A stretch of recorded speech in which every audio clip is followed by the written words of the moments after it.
Fala pessoal, tudo bem com vocês? Eu sou o engenheiro Marcos e esse vídeo aqui é uma continuação sobre hidrologia e hoje vamos aprender como que a gente faz a transformação de uma precipitação em uma vazão. Tudo bem?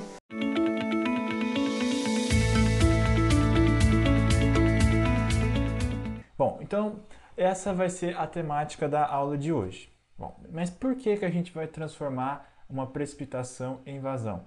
Pessoal, porque não se dimensiona uma tubulação para uma intensidade de chuva de milímetros por hora, se dimensiona para uma vazão, tá certo? Porque a resposta, lembra, a resposta da bacia é a vazão.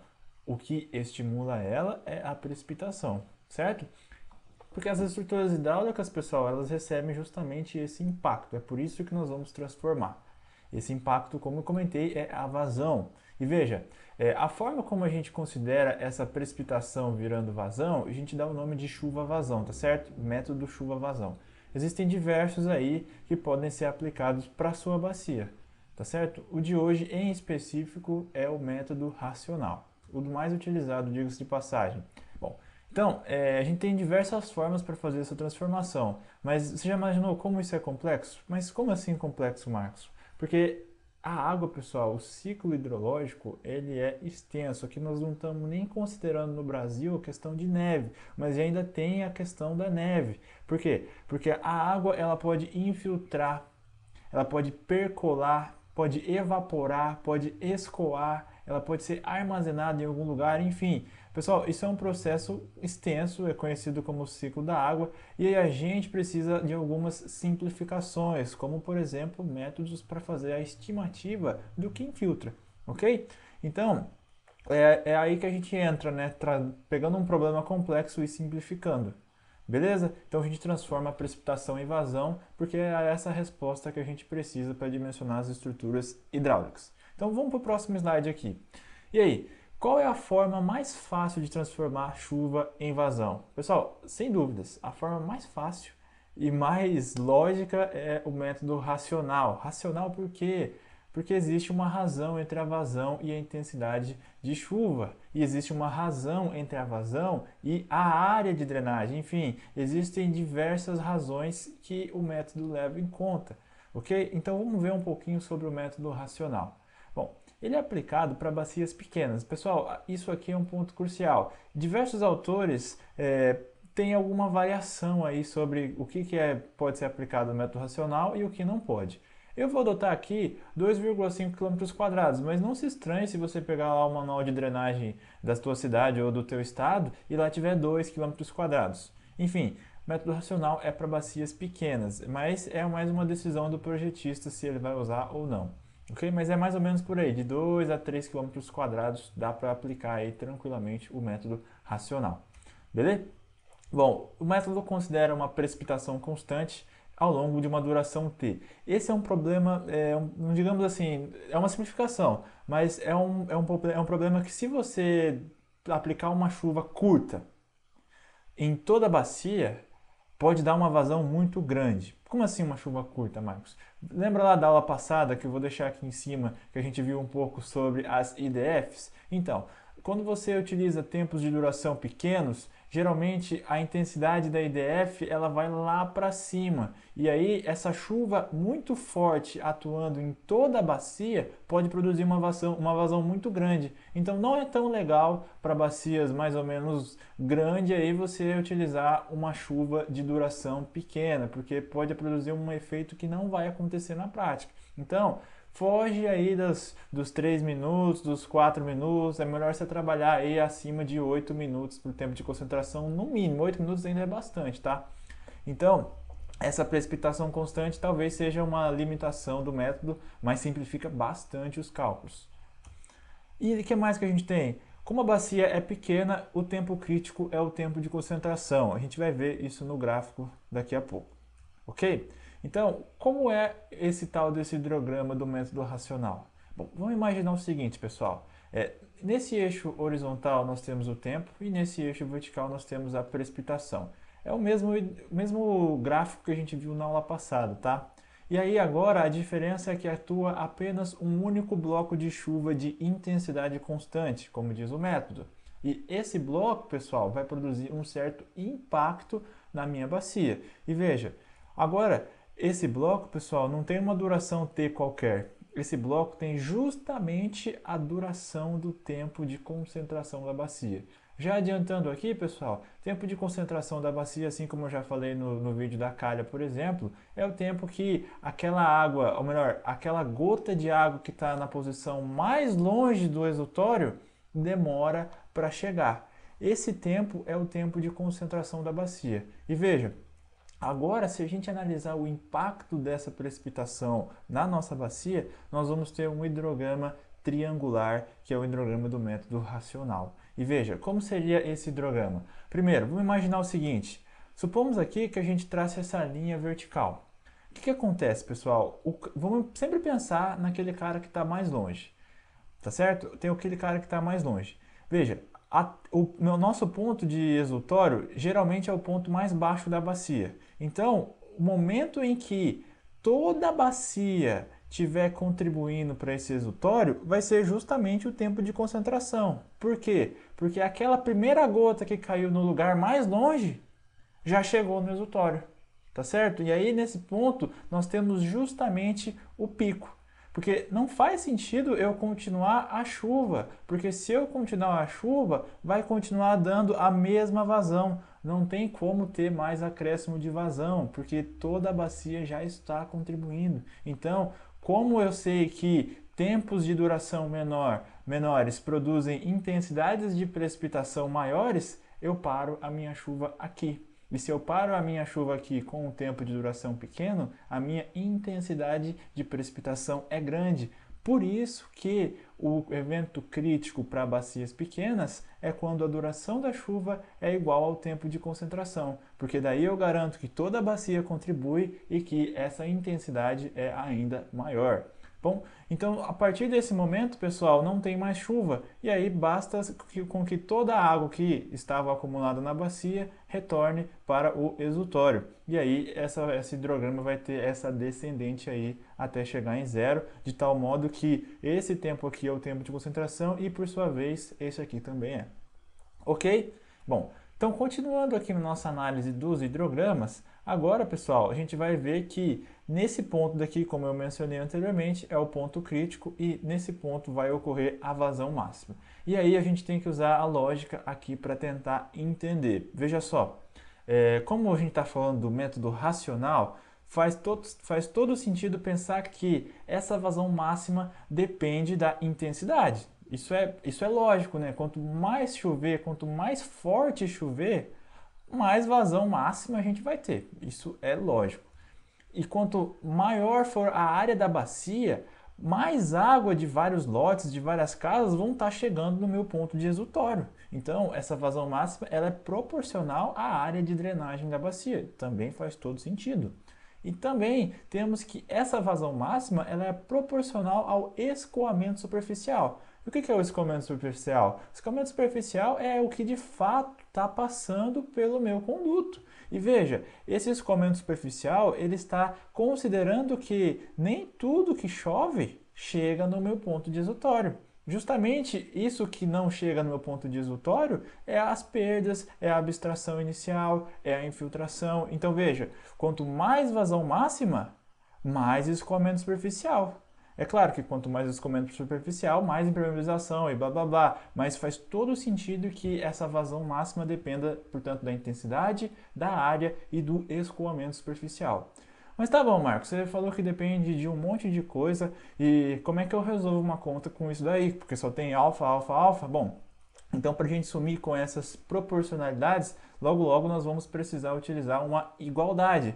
E veja, antes de usar essa igualdade, vamos entender uma coisa. Esse escoamento superficial, pessoal, depende de inúmeras coisas do ciclo hidrológico e nós traduzimos isso em apenas uma variável. Ah, Marcos, mas vai ter erro. Claro que vai. Porque nós estamos traduzindo abstração inicial, infiltração, perdas de diversos tipos em um único coeficiente que representa essas perdas para toda a bacia. Então, é claro que vai ter problemas, mas como nós estamos tratando de bacias pequenas e homogêneas, vamos dizer assim, isso pode ser aí meio que contrabalanceado. ok? E esse coeficiente que traduz tudo isso em uma única variável é chamado de coeficiente de Runoff. É um cara extremamente conhecido na hidrologia e você certamente deve ter visto aí no seu dia a dia, ok? Então, continuando, pessoal, o problema agora é determinar esse tal de coeficiente de Runoff, né? E aí, você vai observar que desde o século XX, aí, acho que se não me engano, no início de 1900 aí, nós estamos estudando exaustivamente qual que é esse coeficiente de runoff para bacias de diversos tipos, com diversas classes de solo e etc, etc. E você pode analisar que esse coeficiente de runoff, logicamente, depende do uso e ocupação do solo e, naturalmente, do que está acontecendo lá. E uma tabela para esse tipo de cálculo pode ser visto aqui, por exemplo, tá certo? Em que nós temos, por exemplo, para superfícies impermeáveis, um coeficiente variando aí de 0,9 a 0,95. Então, a cautela é cuidado, tá, na hora de utilizar uma tabela dessa. Mas entenda, pessoal, não necessariamente o que você está calculando é o que vai ter lá, porque o método obviamente tem imprecisões. Mas onde que eu vou aplicar esse método então? Pessoal, bacias pequenas, como por exemplo uma bacia de um telhado, em que é uma coisa pequena, simples, em que o método racional é mais do que preciso para o que está acontecendo, tá certo? Por isso que ele é tão simples e tão prático, ele tem vários lugares onde você pode aplicar. Continuando aqui, pessoal, aqui deu um errinho aqui, mas vamos continuar. Portanto, substituindo as proporcionalidades por igualdades, a gente chega justamente na vazão máxima do método racional, que é qual? É a famosa CIA, né? C vezes I vezes A. Se a gente trabalhar com área em quilômetros quadrados e intensidade em milímetros por hora, nós chegamos no 0,278 CIA, ok? Guarda essa fórmula aqui que nós vamos utilizar ela daqui a pouco. Então, vamos para o problema, pessoal. O que é esse problema que eu estou sugerindo aqui? É um problema genérico, tá? Não o que está acontecendo de fato aqui na cidade, mas só para a gente ilustrar a ideia. A bacia do centro da cidade de São Carlos, que possui uma área de 2,10 km², hoje é povoada praticamente por prédios e salões comerciais com coeficiente de runoff de 0,9. Porém, na década de 80, quando o sistema de drenagem foi implantado, esperava-se que a região fosse uma zona residencial. Então, olha o problema. Acharam lá no plano diretor que ia ser zona residencial e não foi. Tá certo? Então, se fosse zona residencial, seria com um coeficiente de runoff médio de 0,75. O ponto é que, devido à impermeabilização, houve uma redução de 20% do tempo de concentração médio da bacia, cujo sistema fora dimensionado pelo método racional para um tempo de retorno de 10 anos. Então veja, diminuiu 20% o tempo de concentração, portanto vai aumentar uma proporção da chuva de projeto, ok? E essa bacia tem declividade média aí de 0,02 metro por metro, ou seja, é uma declividade alta, tá? Já não é um número padrão aí não, já é uma coisa um pouco mais complicada, e porque vai dar vazões altas. E o comprimento médio desse tal VEG, dessa bacia, é de 2 km, ok? Então, pessoal, a gente já tem uma noção do que está acontecendo no problema, mas ainda não tem nenhuma pergunta. Aí que vem.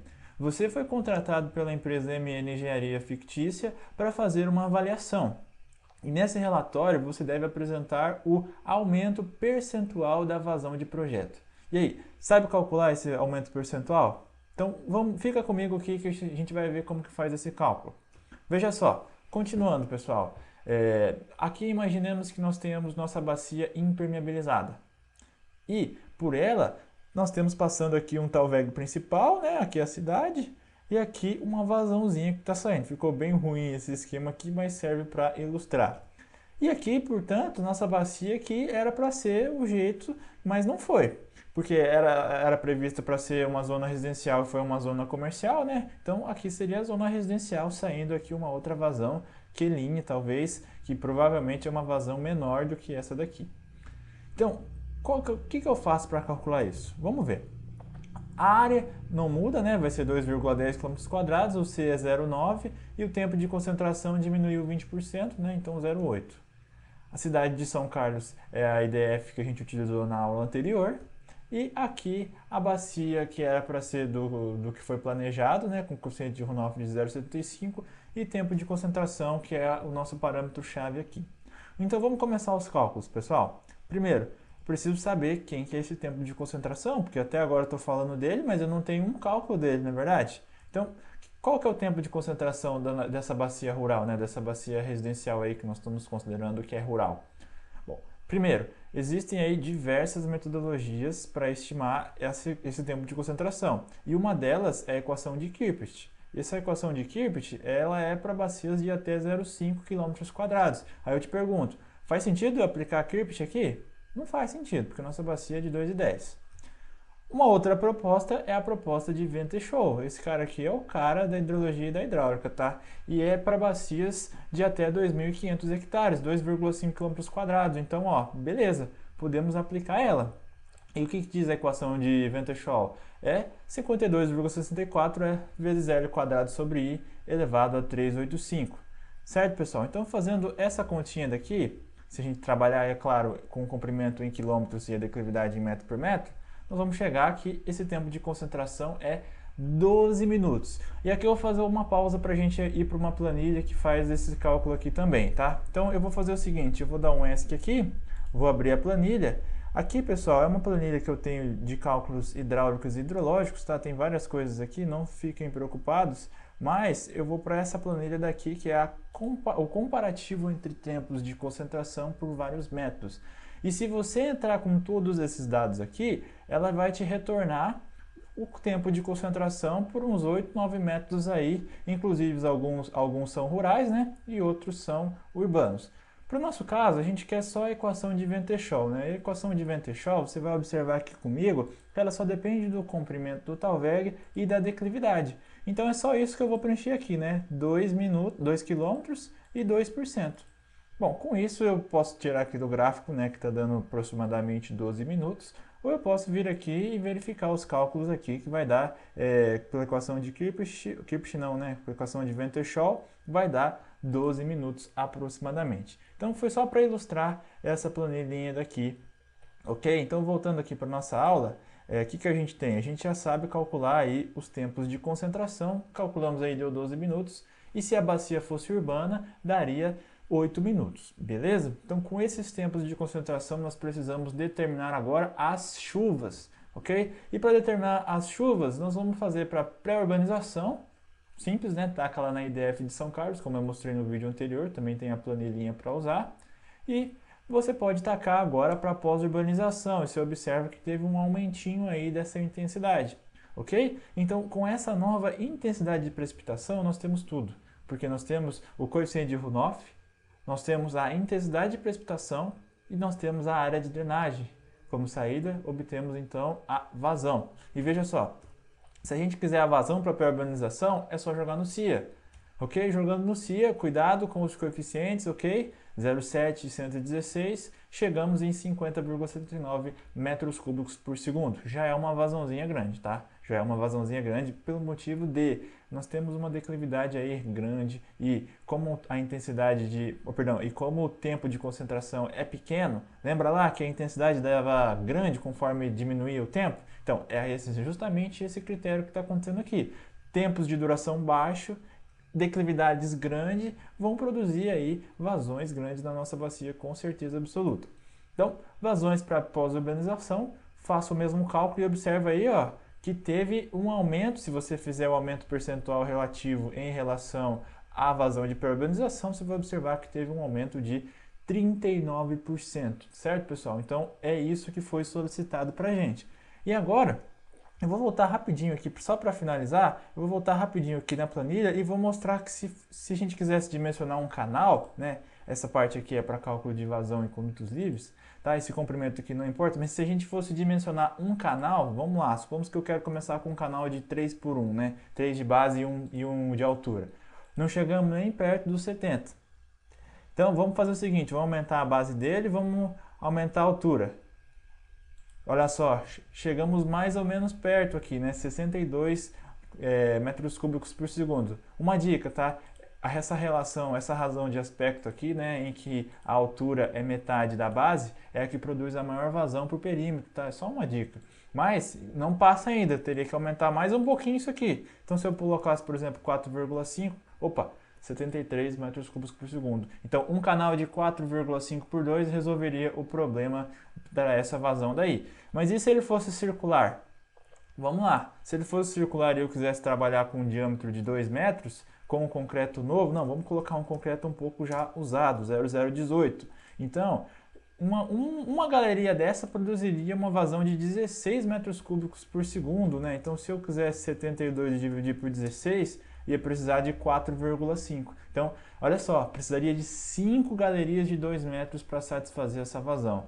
Tá certo, pessoal? Então, só para ilustrar que esse aumento de precipitação aqui é de 39% e nós podemos dar algumas soluções aí para esse problema, como por exemplo aquele canal que eu mostrei aqui agora e a galeria. Eu espero que você tenha gostado desse vídeo. Se você não é inscrito no canal, por gentileza, se inscreva, compartilhe com seus amigos para que esse conhecimento possa chegar em mais pessoas como você. E para mim foi um prazer te dar uma dica aí sobre hidrologia. Beleza, pessoal? Então, aula 3, métodos dos blocos alternados e hidrograma SCS. Eu particularmente adoro esse conteúdo e tenho certeza que vocês vão gostar também. Então, até a próxima, pessoal. Um abraço!